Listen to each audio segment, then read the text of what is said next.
பெருமாள் ரொம்ப ஆச்சரியமாக இருந்தார்.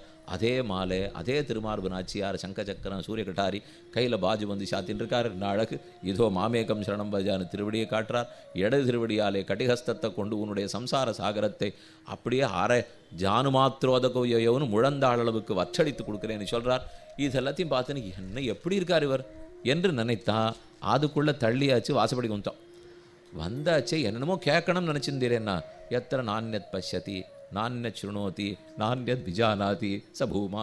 எதை கண்டவுடன் கண்ணு மத்தொன்னை காணாதோ, எதை கேட்டால் காது மத்தொன்னில் செல்லாதோ, எதை நினைத்தால் உள்ளம் மத்தொன்னு நினையாதோ அதுதான் பூமா. அங்கே போய் நின்றுண்டு ஞாபகமாக கேட்க முடியும்னு சொல்கிறீள், ஞாபகம் வராது.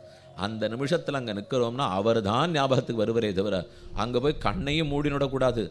பலரும் பண்ணுறது. பராசர பட்டன் ஒரு சுவாமி ராமானுஜருடைய சிஷ்யர், கூரத்தாழ்வானுடைய திருக்குமாரர். அவர் அப்படி வரிசையில் வந்து பெரிய பெருமாளர் ரங்கநாதனை சேவிச்சுன்னு இருக்கா. அப்போ ஒருத்தர் வந்துச்சே அப்படி கண்ணை மூடின்னு தியானிச்சிருந்தாராம். வந்தவர் முதுகில் ஒன்று வச்சவரை முதல்ல கண்ணை திறந்து முழுக்க பருகு, இவர் அமிர்தம், இந்த அமிர்தத்தை நல்லா சாப்பிட்டுக்கோ. வீட்டுக்கு போனப்புறம் கண்ணை மூடின்னு அமிர்தத்தை பற்றி யோசி. இங்கே கண்ணை மூடாதே, இங்கே மூடினுட்டியார்னா அதை நீ வீட்டிலே உட்காந்துருந்துக்கலாமே. இங்கே வந்ததே கண்கள் ஆற தழுவி அவரை கண்ணை திறந்து மொத்தத்தையும் பருகிக்கணும். அப்படி பருகும்போது மற்றொன்று நினைவிலே வராது. அதுதான் பூமா.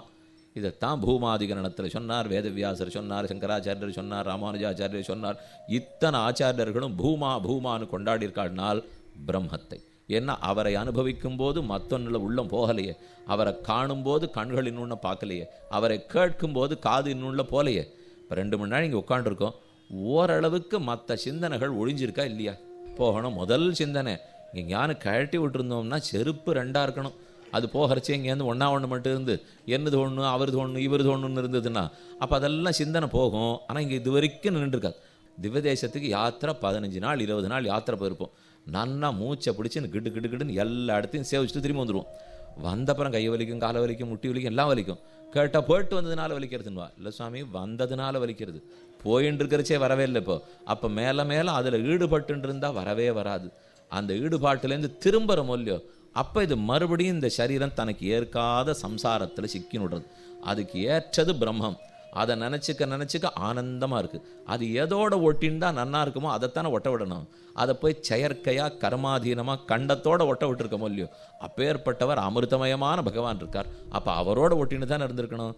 எத்தனை நானியத் பஷ்யதி நானியத் சுருணோதி நானியத் விஜானாதி சபூமா அத எத்தனை அந்நத் பஷ்யதி. எந்த இடத்துல இன்னொன்று பார்க்குறானோ, இன்னொன்று கேட்குறானோ, இன்னொன்று நெஞ்சு போச்சோ அதெல்லாம் அல்பம். அல்பத்திலும் அல்பம் தள்ளுனுட்டார். கோ அஸ்வமிக மகிமேத்யாச்சக்ஷதே ஹஸ்தி ஹிரண்யம் தாசபாட்யம் க்ஷேத்ராண்யாயத்தனானீதி நாஹமேவம் பிரமீமீதி ஹோவாச்சான்யா அந்யஸ்மின் பிரதிஷ்டித இது. ஆனால் பூமான்னு என்ன நினைப்பா? சொத்து நிறையா இருக்குது, குதிரை நிறையா இருக்குது, தேர் நிறையா இருக்குது, யானை நிறையா இருக்குது. இதெல்லாத்தையும் பூமான்னு உலகம் நினைக்கிறது.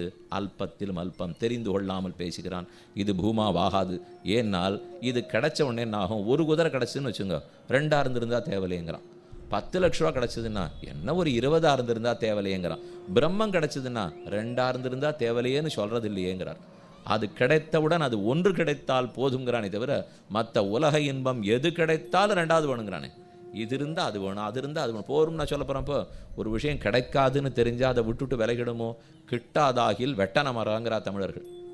ஒன்று கிடைக்காதுன்னா சட்டுன்னு அதை விடமாட்டோம். கூரத்தாழ்வான்னு சொன்னார், ஒன்று கிடைக்காதுன்னு தெரிஞ்சால் கிடைக்கலேன்னு அழுவோம். கிடைச்சிடுத்துன்னு தெரிஞ்சால் அடுத்தது எப்போ கிடைக்கும்னு அழுவோம். ஆக மொத்தத்தில் 2 அழத்தான் அழுவோம்.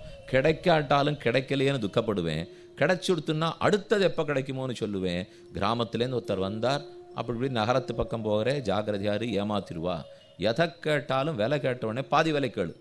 இது கிராமத்துலேருந்து சொல்லி அனுப்பிச்சா. வந்தார் ஒருத்தர், பெரிய பூஷணிக்காய் வச்சுருந்தது, வாங்கணும்னு கேட்டார். எத்தனை ரூபான்னு? 60 ரூபான்னு. 30 ரூபாய் கொடுக்குறியான்னு. இது ரொம்ப தப்பு, ஏதோ கிட்டக்கியான்னு கேட்டிருக்கணும். நீ இப்போ 60ன்னா 50 கேளு. அல்ல சரி பரவாயில்ல 40 ரூபாய் கொடுக்குறேன்னா 20 ரூபாய் கொடுக்குறியான்னா